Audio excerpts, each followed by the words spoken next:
तो दोस्तों वही हुआ जो हमने कहा था। भारत से पंगा लेने के सिर्फ 2 महीने के अंदर ही मालदीव हो गया है खत्म।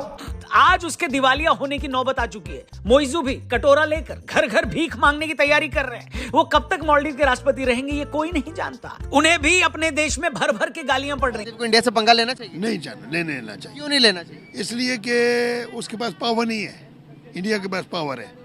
और वो जज्बाती भी हैं, उनके पास पावर भी है, वो लोग भी अच्छे नहीं हैं, इसलिए मालदीव को पंगा नहीं लेना चाहिए। इंडिया के वज़ीर आज़म मोदी साहब की बात कर रहा हूँ, लाइक वो रिस्पेक्टेड बंदा है यार मेरे सामने। वो कम से कम हम जितनी मर्जी गालियां दे, वो अपनी कौम के लिए यार वो एक रोल मॉडल है। वो ऑलमोस्ट 2 अरब आबादी का यार हीरो है वो। भारत ने क्या क्या करा है मालदीव्स के लिए। जब भी मालदीव्स खाना भेजा, पानी भेजा, दवाइयां भेजी, पैसे भेजे, और जब इनके गर्दन पे इन्हीं के सगों ने छुरी रख दी थी ना, तो इंडियन आर्मी। कंगाली की हालत इस देश की ये है कि उसे श्रीलंका और पाकिस्तान से मदद मांगनी पड़ रही है। और तो और सूत्र ये बता रहे हैं कि अकेले में मोइजू अक्सर ये कह कहकर रोते हैं। क्या कह कहकर? मेरा तो इतना लाइफ खराब हो गया है, इतना लाइफ खराब हो गया। पिछले साल तक मालदीव जाने वाले टूरिस्ट में नंबर 1 पर रहने वाला भारत अब इस लिस्ट में 5वें नंबर पर आ गया है। कुल मिलाकर भारत से पंगा लेकर मालदीव ने अपने पैरों पर कुल्हाड़ी नहीं मारी है, बल्कि धार धार कुल्हाड़ी पर खुद बैठ गया है। हम तो कहते हैं हम में ज्यादा जज्बा नहीं, जज्बे का बात नहीं है। दुनिया में रहने के लिए जज्बा नहीं चाहिए, पैसा चाहिए। हाँ, ये गलत बात है। ये बहुत बड़ी बात है। जैसे हमारे गांव में, हमारे लाहौर में कंगले लोग हैं, वो बदमाश होते हैं, वो पावर है नहीं, वो एकदम लड़के जेलों में चले जाते हैं। थोड़े 1 मिनट का फैसला पूरी जिंदगी के लिए हम वापडा में हैं, तो हम किसी से पंगा नहीं लेते, पैसे कमाते हैं, बड़े प्यार में बोले।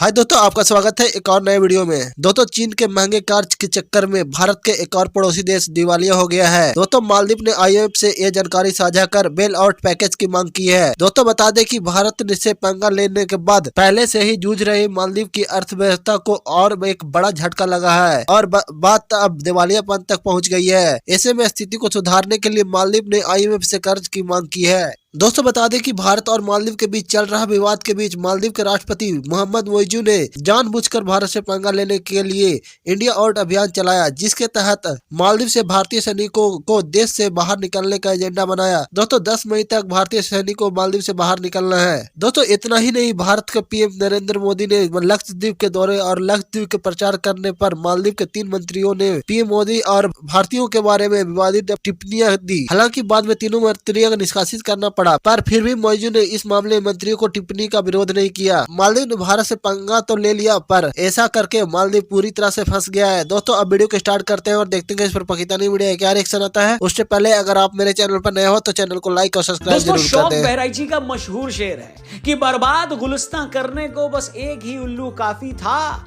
हर शाख पे उल्लू बैठा है, अंजाम गुलिस्तां क्या होगा। क्या बात है सर, क्या बात है सर। जी हाँ दोस्तों, इंडिया आउट के स्लोगन के साथ मोहम्मद मोइजू जब मालदीव के राष्ट्रपति बने तो लगा कि मालदीव को बर्बाद करने के लिए वो इकलौते ही काफी हैं। मगर जब भारत के प्रधानमंत्री लक्षद्वीप गए और उसके बाद मालदीव के एक के बाद एक कई मंत्रियों ने भारत के खिलाफ बयान देना शुरू किया तो समझ में आ गया कि मालदीव में अकेला मोइजू ही नहीं है, वहां तो हर शाख पे उल्लू बैठा है। और फिर मालदीव के गुलिस्तां का भी वही हुआ जो हर शाख पर उल्लू बैठने के बाद होता है। काम खत्म। पहले भारत के खिलाफ जहर उगलकर मोइजू मालदीव के राष्ट्रपति बने। राष्ट्रपति बनते उन्होंने मालदीव में मौजूद भारतीय सैनिकों को वहां से निकालने की बात की। इसके बदले में मोदी जी लक्षद्वीप क्या गए, पूरी मालदीव सरकार ही बौरा गई। एक के बाद एक मालदीव के 3 मंत्रियों ने मोदी जी को गाली दी। उस देश के PM को गाली दी जिस देश के टूरिस्टों के आने से तुम्हारा पेट भरता था। उस देश को गाली दी जो तुम्हें दवा से लेकर खाना सब प्रोवाइड कराता था। उस देश को गाली दी जो न होता तो मालदीव्स कब का क्या हो गया होता राहुल जी, खत्म।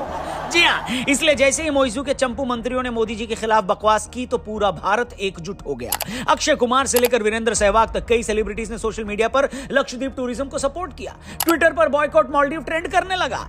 देखते ही देखते कई ट्रैवल कंपनियों ने मालदीव के लिए बुकिंग कैंसिल कर दी और इस सब का हश्र ये हुआ कि जिस भारत से हर साल मालदीव में सबसे ज्यादा टूरिस्ट जाते थे वो इस लिस्ट में पहले से 5वें नंबर पर आ गया। बड़ी अच्छी बात की आपने। सर कैसे देखते हैं आप अभी के जो मामलात हैं, जिस तरह से हमारी इकोनॉमी आप देखें, एक ही टाइम में 2 मुल्कों ने सफर शुरू किया, इंडिया और पाकिस्तान, किस तरह से मईशत को देख रहे हैं आप?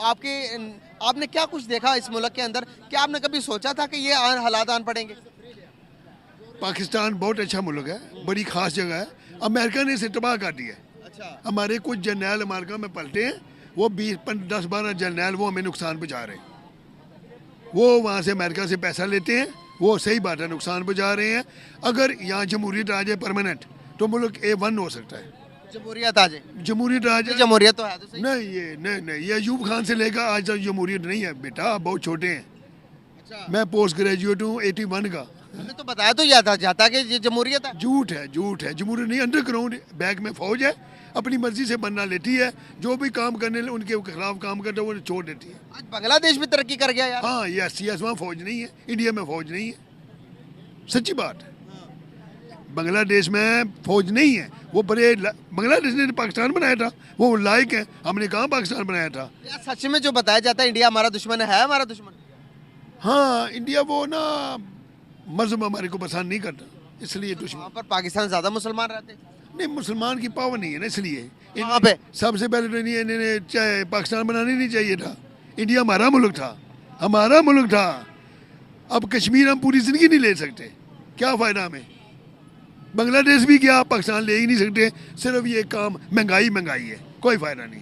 वहाँ पर तो महंगाई नहीं, उनसे कंट्रोल हो रहा सारा कुछ। ये कंट्रोल नहीं ना कर सकते, यही है कि जमहूरियत हो ना परमानेंट, ये कंट्रोल कर सकेंगे। आपने कहा कि हमें अलग नहीं होना चाहिए था। हाँ जी, यस। अब वो मुसलमानों का मुल्क था 300-400 साल, एक साल अंग्रेज आए, वो चले गए, बड़े रो के। हमने क्या किया, तो हिंदुओं ने कहा बनाज आप चले जाएंगे, तो ये मुसलमान बड़े सख्त हैं। सही बात है, इन्होंने कब्जा कर लेना था, ये फिर वहाँ ऊपर आ जाते। हमारी हुकूमत होती पूरी हिंदुस्तान पे। सर अगर पीछे की थोड़ा हिस्ट्री जाए तो 5000 सालों से पुराने तो हिंदू रहते थे ना। हमारे आबाओ अजदाद सारे तो हिंदू थे इस एरिया में। नहीं, हिंदू थे, ठीक है। और दादा साहब लाहौर का सोचे, दादा साहब ने सबको मुसलमान किया। मुगल आए इंडिया, वहाँ से वो अफगानिस्तान से, साइड से मुगलों ने आके माशाल्लाह यहाँ इस्लाम फैलाया, कब्जा किया, 300 साल हुकूमत की। ये तो है ना, मुसलमान में पावर है। 5000 साल में बात कर रहा हूँ मैं। अभी वो तो 5000 ठीक है। वो उस वक्त वहाँ से हमारे सऊदी अरब से लोग यहाँ नहीं पहुँच सके, यहाँ आते होते टाइम लग गया। जब आए तो अल्हम्दुलिल्लाह उन्होंने पूरे पाकिस्तान दुनिया को मुसलमान किया। सर आज जो हम कहते हैं कि भाई मुसलमान ब्रदरहुड, जो ईरान है, अफगानिस्तान है, ये सारे हम भाई हैं, मिडिल ईस्ट सारा हमारा भाई है, लेकिन हमें तो नजर आता है इंटरेस्ट बेस पे काम हो रहा, भाइयों की तरफ तो कोई देखता ही नहीं। ये कोई भाई नहीं है, ये एक दूसरे पे पैसा नहीं लगाते, मफाद अपना मफाद कर, इसलिए तो पीछे रह गए हमें। यूरोप जो है एक है, अब यूरोप एक है, एक बात करता है, यूरोप आके चला गया, तो हम जो हैं पूरे जो मुसलमान हैं एक हो जाएं तो हम अब भी दुनिया से आगे चले जाएंगे। मिडिल ईस्ट आगे चला गया कैसे? मिडिल ईस्ट से आगे नहीं गया, उनके पास असले नहीं है, कुछ भी नहीं है, वहाँ अमेरिका की हुकूमत है। मिडिल ईस्ट में हाँ सब कहाँ, वो अमेरिका की हुकूमत है, सऊदी अरब में सब अमेरिका है, वो तो बेचारे मुताज हैं। अच्छा मिडिल ईस्ट सारा मुताज है मुताज है अमेरिका का। सर अमेरिका तो हम तो कहते हैं वो तो आज़ाद मुल्क है। नहीं कैसे influence? I know I am post graduate यार, मुझे पता है।